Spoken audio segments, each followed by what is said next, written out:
আসসালামু আলাইকুম, কেমন আছেন? আশা করি সব ভালো আছেন। আজকে আমি তোমার গরুর কলিজার ভুনা করে দেখাবো।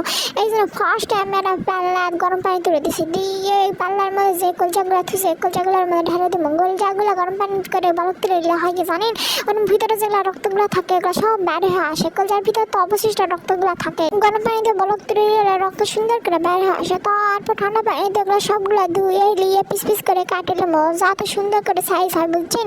পিস পিস করে কাটে নেওয়ার পর কড়াইয়ের মধ্যে তেল দেবো, তেল দিয়ে ওর মধ্যে দেবো হচ্ছে জিরা, তেজপাত, দারচিনি, গোলমরিচ, কালো ফল, সাদা ফল দিয়ে ওর মধ্যে ঢেলে দেবো, দিয়ে সুন্দর করে লাড়ে সাড়ে ভাজি নেবো। তারপর ওটি হচ্ছে পেঁয়াজ কুচি, রসুন কুচি দিয়ে দেবো, দিয়ে সুন্দর করে ওরা আবার ভাজা নেবো। আলতো আলতো করে ভাজা না নিলে তো হবে না, বুঝলেন? কাঁচা কাঁচা গন্ধাবে, এই জন্য ফার্স্টে ওটা সুন্দর করে ভাজি নেবেন। ভাজা যখন হয়ে যাবে ওর মধ্যে 2 চামচ গুঁড়া মরিচ দেবো, 1 চামচ দেবো হচ্ছে হলুদ, তারপর দেবো স্বাদ মতন লবণ দেবো। তোমাকে জিঙ্কা ইচ্ছে সিঙ্কা লবণ দেবেন, দিয়ে ওটা সুন্দর করে শুনি দিয়ে লাড়ে চাড়ে দিবেন, বুঝছেন? লাড়ে চাড়ে দেওয়ার পর ওর মধ্যে আদা বাটা, রসুন বাটা, জিরা বাটা দিয়ে ওটাকে আবার সুন্দর করে লাড়ে চাড়ে দেবেন, দিয়ে ওর মধ্যে আলতো করে পানি ঢাল দেবো।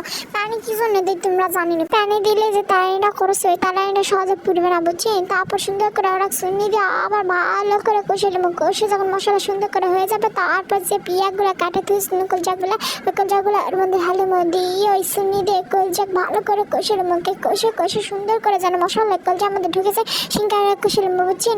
আজকাল রাত ভালো করে ঘুমও হচ্ছে না, এই ডাকাত ডাকাত শুনতে শুনতে রাত জাগে চলে যাচ্ছে। ভালো করে পাহারা না দিলে ডাকাত তো ঢুকে পড়ে, বুঝেননি?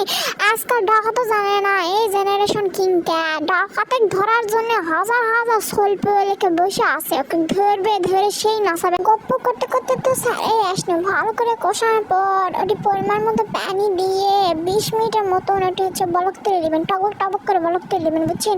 তারপর ভালো করে সুন্নি দিয়ে ভালো করে ওটা হচ্ছে আবার করে নেবেন, নাড়ে সাড়ে নেবেন যতক্ষণ পর্যন্ত না পানি শুকাচ্ছে, বুঝছেন? শুকানোর পর যখন পানি দেখবেন শুকিয়ে গেছে তখন ওটি আবার পরিমাণ মতন পানি দিবেন, দিয়ে ওটা আবার 15 মিনিটের জন্য সেটা খেয়ে দিবেন জাল দেওয়ার জন্য। বলক তুলবেন, বুঝছেন? বলক তুলে না তো হবে না, বুঝছেন? আর রস রস তো খাওয়া লাগবে, একটা সুদা সুদা তো খাওয়া পারবেন না। ভালো করে যখন বলক করবে তারপর ওর মধ্যে 1 চামচ স্পেশাল মশলা ঢেলে দেবো। তোমরা তো জানেনি মুই স্পেশাল মশলা ব্যবহার করি। ভালো করে দেওয়ার পর চুনি দিয়ে ওটা আবার ভালো করে করে দেবো, লাড়ে চাড়ে দেবো। লাড়ে চাড়ে দেওয়ার পর যখন দেখুন পানি মরা মরা হয়ে গেছে তখন একটা সুন্দর দেখে প্লেট নিয়ে ওটি পরিবেশন করবো। ইনটা করে বাইক পাক করে খাবেন আর লাইক কমেন্ট সব কিছু করবেন। তাহলে আজকের জন্য এখানে আর তোমাকে মাথা কামড়া, সব ভালো থাকবেন। আল্লাহ হাফেজ, টাটা।